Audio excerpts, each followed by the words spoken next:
Do you want to turn off your active status on Instagram? That is, when you open Instagram, no one, such as your friends or your relatives, should know that you are online. Then you have come to the right video. Yes, friend, I am going to show you how you can hide your active status on Instagram.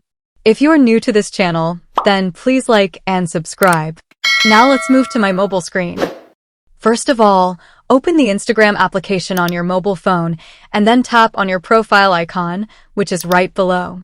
On your profile page, click on this menu bar. On this page, scroll down a little bit and stop at the message and stories reply option, then click on it.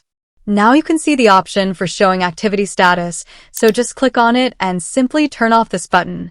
Then, this will not show your online status on Instagram. Additionally, you won't be able to see the activity status of other accounts. But if you are not able to find this option, go back to your profile and again click on this menu bar. Go ahead and search for Messages and Stories Reply in the search bar and tap on this. On this page, click on Show Activity Status. Now you can also turn off this button by this method. So just turn off this and then nobody will be able to know when you are online. If you found this video useful, please do like and subscribe, and thanks for watching, my friend.